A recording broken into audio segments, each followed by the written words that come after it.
Capítulo 9. Descubrimientos. Después de la discusión, al contrario de lo que ambos esperaban, la relación entre Gilgamesh y Arturia se había vuelto más relajada. Cuando lo pensaron, reconocieron que realmente tenía sentido. Se habían contado lo que realmente pensaban, y al hacerlo, habían creado una conexión profunda entre ellos. Y eso les permitió estar más cómodos en presencia del otro. Eso se mostró especialmente en las noches, cuando Arturia generalmente tomaba un libro de la biblioteca y leía en voz alta para ambos en la sala de estar. Había decidido que era mejor saber más sobre la guerra del Santo Grial y, por lo tanto, había comenzado a leer en voz alta bastantes libros históricos. De ellos, descubrieron que solo después de la caótica Segunda Guerra Mundial, la Iglesia, al decidir darle al conflicto cierta apariencia de rectitud, había introducido algunas reglas precisas. Surgieron otros datos mucho más impactantes, cosas de las que Arturia no había estado al tanto. Descubrió, para su consternación, que para completar el ritual de invocación del Grial, se suponía que los 7 siervos debían morir, y esa era la razón real por la que existían los hechizos de comando, para que los maestros pudieran obligar a sus siervos a suicidarse. Eso iba en contra de todo lo que habían conocido anteriormente. Según lo que habían pensado que era cierto, se suponía que una pareja formada por un maestro y un siervo ganaría la guerra, y cada uno de ellos podría pedir un deseo en el Grial. El rey de los caballeros no estaba exactamente lívido, pero no estaba feliz al descubrir que había sido simplemente un peón y que nunca había tenido la esperanza de ganar el Grial desde el principio. Fue entonces cuando Gilgamesh habló. Me enteré de las reglas reales de la guerra, y esa fue parte de la razón por la que acepté cambiar al maestro. Jugó con su copa de vino siempre presente. Sabía que Tokio-ni me sacrificaría al final. Arturia levantó una ceja hacia él. Los comentarios sarcásticos no eran su tipo de cosas, pero esta vez no pude evitarlo. ¿Y no cree que al final Kirei también te hubiera matado, verdad? Él replicó. Había estado analizando al Chucho lo suficiente como para comprender cuáles eran sus verdaderas prioridades. Tales pequeños intercambios de sarcasmo se hicieron cada vez más comunes entre ellos. Después de haber leído sobre la Segunda Guerra, Arturia buscó libros sobre la Tercera Guerra, y se sorprendió al descubrir que había muy pocos, y todos muy vagamente detallados. Era extraño, especialmente porque los estantes con esos libros estaban casi vacíos. La mujer sospechaba, principalmente porque sabía que Hupstacheid von Einsvern la había visto ir a menudo a la biblioteca para consultar libros históricos, pero no tenía motivos para hacer preguntas sobre la aparente ausencia de algunos libros. Unos días después de enterarse de la muerte requerida de los sirvientes, Arturia estaba leyendo otro libro de magia con Idja cuando hizo un descubrimiento sorprendente. Según las lecciones que estaban aprendiendo en ese momento, si un objeto mágico liberaba energía después de haber sido supuestamente destruido, significaba que el proceso había sido imperfecto y que la energía latente permanecería dentro del objeto. Eso podría significar. Arturia evitó hablar de sus sospechas frente a la niña y esperó hasta que se fue a dormir esa noche antes de hablar sobre el tema con Gilgamesh. Ella no habría hablado con él si él no hubiera sido el único en saber de qué estaba hablando. Al releer el pasaje que había suscitado sus sospechas, las relacionó con el rey de los héroes. Gilgamesh, si esto es cierto, entonces podría significar que el Grial no ha sido destruido. Su rostro casi se contorsionó de ansiedad. Si el Grial no hubiera sido destruido, entonces habría otra guerra del Santo Grial. ¿Y si iba a tener lugar otra guerra del Grial? Y ya, fue el primer pensamiento que su mente gritó. Gilgamesh parecía estar muy tranquilo mientras observaba sus diversas reacciones. Tan pronto como ella parecía haberse calmado un poco, él se sentó de su posición acostada en el sofá y le entregó casualmente 2 libros que habían estado bajo sus pies, pero que ella no había anotado antes. Arturia los tomó con el ceño fruncido, ligeramente confundido, pero rápidamente se convirtió en un grito de asombro cuando se dio cuenta de cuáles eran esos 2 volúmenes. Parecían ser los libros secretos de Einsvern sobre la Tercera Guerra del Grial, los que no había podido encontrar en la biblioteca. Miró al Rey Dorado con asombro. Él simplemente se encogió de hombros. ¿Los estabas buscando, no? La había visto en vano los libros que habían desaparecido misteriosamente de los estantes de la biblioteca, e inmediatamente supo que Hupstacheit von Einsvern tenía algo que ver con eso. Así que simplemente había seguido al viejo mestizo el día que había hecho su aparición nuevamente, y lo había visto poner algunos volúmenes en una pequeña habitación contigua a la biblioteca. Había resoplado mentalmente en el escondido poco inteligente del hombre y simplemente se había llevado los libros con él. Arturia inmediatamente abrió el primer tomo y comenzó a leer en voz alta. Esa noche no lograron leer mucho, porque ya era tarde, pero descubrió algo que ninguno de los dos esperaba. La familia Einsvern había tenido la culpa de la corrupción del Grial. 1. Eso significaba que todo lo que había sucedido durante la Cuarta Guerra no tenía sentido, porque la copa ya estaba contaminada. Todas las personas que habían muerto, todo había sido en vano. Las familias habían sido destrozadas, y todo había sido en vano. Las siguientes noches, Arturia continuó leyendo en voz alta de los dos libros, y los dos antiguos sirvientes estaban interesados en lo que descubrieron. Leen sobre la naturaleza de Angra Mainyu, la encarnación de todos los males del mundo. Aparentemente había contaminado el Grial y logró corromperlo por completo para cuando comenzó la Cuarta Guerra del Grial. Tanto Gilgamesh como Arturia recordaron la entidad oscura que habían conocido dentro del Grial. La mujer demostró lo que había leído en el libro de Magecraft y lo que estaba aprendiendo de esos volúmenes de historia. Golpeé el Grial con una explosión directa. Debería haber sido suficiente para destruirlo definitivamente. Pero ese barro negro que salió de él, significa que no fue destruido. Leyó más sobre la naturaleza del Grial las siguientes noches, y fue cuando descubrió cómo estaba realmente compuesto. El Grial era una entidad sobrenatural y, como tal, necesitaba algo físico, un recipiente, para manifestarse en el mundo de los vivos. El proceso de manifestación fue gradual, recibió la energía de cada siervo que murió, y que comenzó a unir la vasija y el Grial. Arturia fue golpeada por un pensamiento. Esa fue la razón por la que Irisbiel se había vuelto cada vez más y más débil. Después de la muerte de Assassin, tuvo que cerrar su sentido del tacto para poder seguir dando vueltas. Después de la muerte de Caster, ella apenas se había movido. Y después del suicidio forzado de Lancer, el homúnculo de pelo blanco se había derrumbado.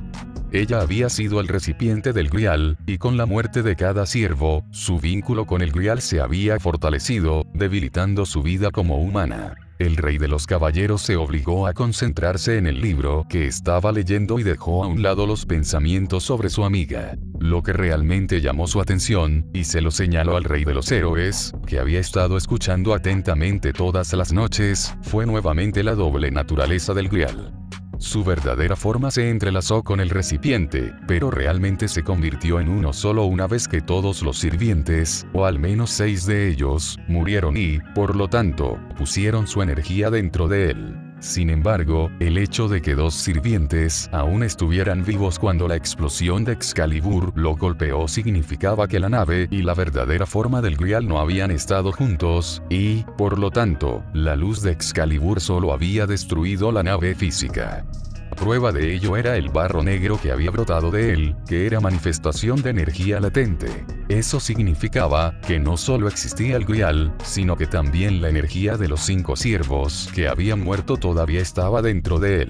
Arturia volvió al libro para volver a leer un pasaje y asegurarse de haber entendido bien los hechos. Decía que había un periodo de 60 años entre cada guerra del Santo Grial, porque el Grial necesitaba reunir y almacenar suficiente energía para manifestarse en Fuyuki. Pero, la energía de 5 sirvientes había permanecido dentro del Grial después de la Cuarta Guerra.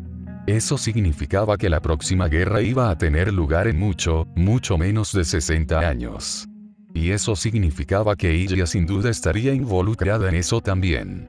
Arturia cerró el último libro.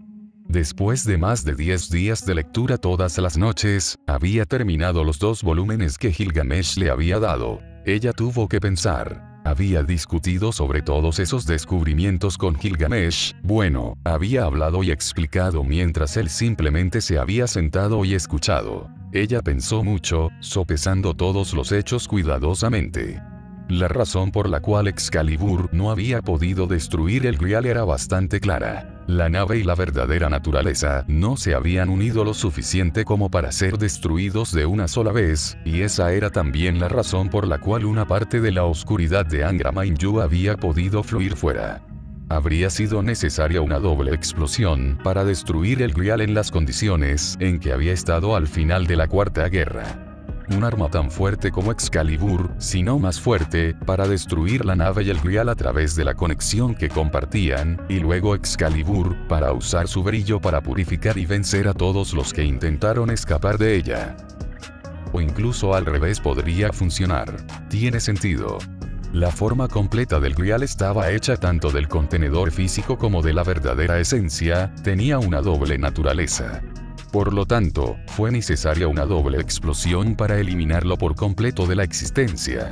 Arturia se levantó y caminó hacia la ventana. Sus ojos miraron hacia afuera sin ver nada. Ella habló después de una larga pausa. El Grial tiene que ser destruido, y debe hacerse mientras su energía aún esté un poco inactiva, o se volverá lo suficientemente fuerte como para comenzar otra guerra. Su mirada se volvió resuelta. Tenía que encontrar una manera. El Grial debía ser detenido. Esas guerras ya habían causado demasiadas muertes innecesarias e inútiles. El rey de los caballeros tomó su decisión. Ella lo haría. Tendría que destruir el Grial. Ese sería su nuevo objetivo. El rey de los héroes se sintió divertido al presenciar su decisión. Esto es interesante. Pretendes deshacerte de un objeto místico pero corrupto que intentaste obtener durante tanto tiempo, muy interesante. Él miró su forma, de pie junto a la ventana. ¿Cómo pretende hacer algo así, Arturia? La mujer podía sentir el desafío tácito en sus palabras. La estaba probando. Le estaba pidiendo que demostrara que no solo estaba hablando, sino que tenía la intención de hacer lo que había dicho que haría. Ella reflexionó. Para destruir el Grial, lo primero que necesitaba era información más detallada, información que no podía encontrar en el castillo de Innsbern. Necesitaba aprender mucho, mucho más sobre Magecraft y los rituales de invocación, y el mejor lugar para aprender más sobre esos. Tendré que irme, dijo, pensativa. Antes de que él pudiera interrumpirla, ella continuó. Necesito ir a Londres, a la sede principal de la Asociación de Magos. Allí puedo encontrar la información que necesito para convocar al Grial correctamente. Ella no agregó que sospechaba que era necesario un vaso físico humano, no podía estar segura hasta que investigara más al respecto.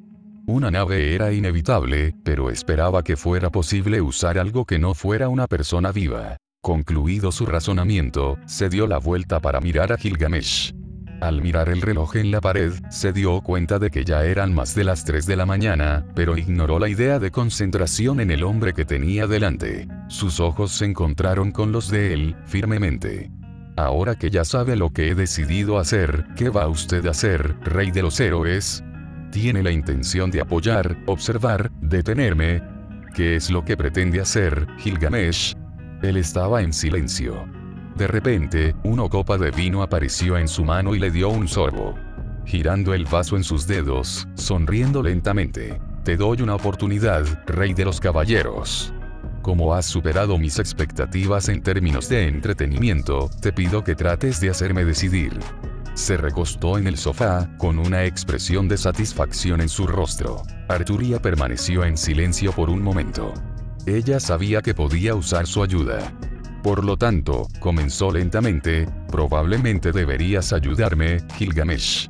Miró por la ventana otra vez, sumida en sus pensamientos. Hay varias razones para hacerlo.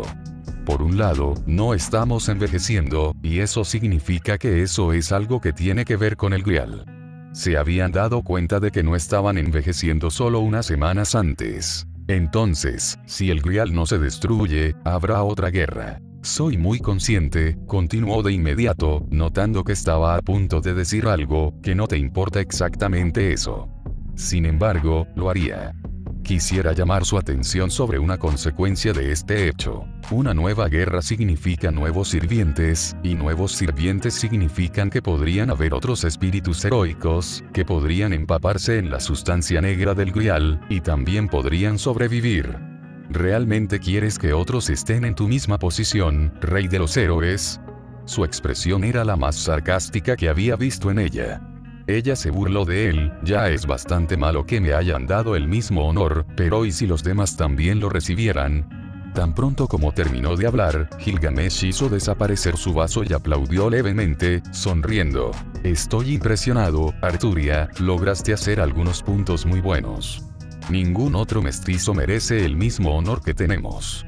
Su expresión, aparte de su sonrisa presumida, era imposible de leer. Arturia frunció ligeramente el ceño. No había dicho que ella no fuera digna, eso era extraño. Sin embargo, antes de que ella pudiera preguntar sobre sus palabras, él se levantó y se acercó a ella. Iré contigo entonces, Arturia, y te prestaré mi ayuda, pero una cosa debe estar clara. Él entrecerró los ojos ligeramente. No me rebajaré para leer libros polvorientos, ya he tenido que tocar estos sucios Einsvern. Por primera vez, Arturia se permitió rodar los ojos básicamente en lugar de mentalmente frente a él, y sonriendo. No iban a irse de inmediato, pero en muy poco tiempo. Al día siguiente, incluso si no había dormido lo suficiente, Arturia habló con ella. Sin entrar en detalles, le explicó seriamente a la niña que ella y Gilgamesh necesitaban ir a Londres por un tiempo, y luego regresarían. La joven no entendió muy bien las noticias. Arturia había estado viviendo con ella durante más de 2 años para entonces, y se había convertido en una presencia constante y confiable en su vida. El rey de los caballeros le aseguró que se iría solo temporalmente y que volvería. Después de buscar los ojos verdes de la mujer con sus ojos rojos oscuros, ella pasó y ascendió, aunque con tristeza. Después de contarle sobre la inminente partida, Arturia también habló con ella sobre su familia. Le dijo a la niña que tenía mucho cuidado cuando se fuera, y que no confiara en nadie, ni siquiera en sus sirvientes más confiables con quienes iba a continuar sus estudios. La mujer le dijo eso con toda seriedad. Sabía que la niña era lo suficientemente brillante como para entender, y también era lo suficientemente competente en magia para defenderse si era necesario. El rey de los caballeros dudaba de que los Einsverns intentaran hacerle algo en el periodo en que ella no estaba allí, pero no iba a correr ningún riesgo. Antes de hablar con el líder de Einsvern, Arturia le pidió a Gilgamesh que guardara los libros secretos de Einsvern en el lugar de donde los había sacado, para no levantar sospechas. Su expresión se había ofendido casi por la solicitud, pero, aunque estaba bastante molesto, había cumplido. La conversación con Hupstacheit von Einsvern había sido muy breve y formal. Arturia le había dicho sinceramente que tenía la intención de ir a la Asociación de Magos para profundizar su conocimiento sobre Magecraft, y Hupstacheit no había tenido ninguna objeción. De hecho, se había asegurado de que los sirvientes les proporcionaran a ella y a Gilgamesh ropa de viaje, e incluso le dieron un sello de Einsvern, grabado en un anillo que colgaba de una cadena, para que pudiera usarlo alrededor de su cuello y usar el Einsvern privilegios en Londres. Arturia le agradeció de mala gana su regalo, sabiendo que solo tenía en mente sus intereses egoístas, y se despidió de él. Arturia y Gilgamesh estaban a las puertas del castillo de Einsvern, listos para partir. Tan pronto como estarían fuera de la barrera mágica, Gilgamesh los desmaterializaría una vez más, porque incluso si la descripción de Arturia de la primera clase de un avión le había llamado la atención por un tiempo, todavía se negaba a viajar de la manera en que mestizos. Arturia sospechaba que solo quería un jet privado, y no iba tan lejos. Ella había insistido en acompañarlos a la puerta ella misma. Tenía una expresión muy triste e incluso parecía preocupada. Antes de irse, Arturia le dio a la niña una sonrisa. Volveré a verte tan pronto como pueda, Illa. La niña asentada, mirándola con ojos brillantes. Entonces, de repente, cuando la mujer estaba a punto de darse la vuelta para irse, ella corrió hacia ella y la abrazó con fuerza alrededor de su cintura, rompiendo a llorar contra su abrigo azul. Arturia estaba paralizada por la sorpresa, sus manos aterrizando automáticamente sobre los hombros de la niña por instinto. Sorprendida por sus acciones, no se dio cuenta de cómo el rey de los héroes les estaba dando una mirada de complicidad. La niña, entre sollozos y mientras aún se aferraba a la ropa de Arturia por su querida vida, gritó: prométeme, Arturia, Pepe, te prometo que volverás. La mujer, todavía aturdida por las acciones de la niña, se arrodilló a su nivel, sin preocuparse por la nieve que la rodeaba. Suavemente desabrochó las manos apretadas de ella y las tomó entre las suyas. Ella le dio otra sonrisa y la miró directamente a los ojos. Lo prometo, Illa. Volveré. ¿Y tú me lo prometes? Su agarre se hizo un poco más firme, que continuarás tus estudios y serás cuidadoso. La chica de cabello blanco resopló y asintió, mirándola con ojos aún llenos de lágrimas. Y luego echó los brazos sobre los hombros de la mujer y la abrazó. Te echaré de menos, sollozó. Que alguien la abrazara era algo completamente nuevo para Arturia. Fue con vacilación que sus brazos rodearon la forma de la niña para abrazarla. Pero, tan pronto como la abrazó, se dio cuenta de cuánto consuelo podía proporcionar esa acción, y acarició el cabello de ella ligeramente. Con la niña en su cálido abrazo, Arturia sonriendo. Yo también te extrañaré, Illa. No lo sabía, pero en ese momento, su expresión era la más dulce y encantadora que Gilgamesh había visto en su rostro. Y no pudo hacer nada más que mirar fijamente algo muy cercano al asombro mientras las dos chicas se abrazaban. Ni siquiera mientras dormía, Arturia tenía una apariencia tan tierna. Se preguntó brevemente si alguna vez dirigiría esa expresión a alguien más. También tenía que preguntarse, una expresión tan pura era sorprendentemente más hermosa que la angustiada que había visto en el pasado, y descubrió que tal comprensión no era desagradable. Arturia luego lentamente rompió el abrazo, limpiando suavemente las lágrimas de ella con su manga. La niña hipó. Espero que no te pase nada. Ante eso, Gilgamesh casi se burló. Frunció el ceño a la chica de cabello blanco. Como si algo le pasara a Arturia mientras viaja conmigo. Iria lo miró y sus ojos se llenaron de lágrimas nuevamente. ¿Qué pasa si algo le sucede a usted? Gilgamesh hizo burla a este momento. Como si. Sin embargo, la niña no le dio tiempo para terminar la oración, porque saltó hacia él y le abrazó las piernas. Por primera vez en mucho tiempo, el rey de los héroes quedó completamente desconcertado. Su expresión era tan entretenida, y tener una niña aferrada a sus piernas era tan extraño, que Arturia no pudo reprimir una sonrisa, incluso si intentaba cubrirla con la mano. Sin embargo, se dio cuenta, por supuesto que sí, y la fulminó con la mirada. Luego se liberó del abrazo de Iria, aunque no con dureza, y dio unos pasos hacia la puerta. Asintió con la cabeza a Arturia, indicando que era hora de irse. La mujer saludó a ella con una sonrisa y lo siguió, aún tratando de reprimir su diversión. La niña se quedó mirándolas cruzar la puerta y luego lo vio agarrar su mano para desmaterializarse. Lo último que escuchó antes de que ambos desaparecieran fue el tono ligeramente molesto del rey de los héroes cuando dijo: «Borra esa sonrisa de tu cara, mujer».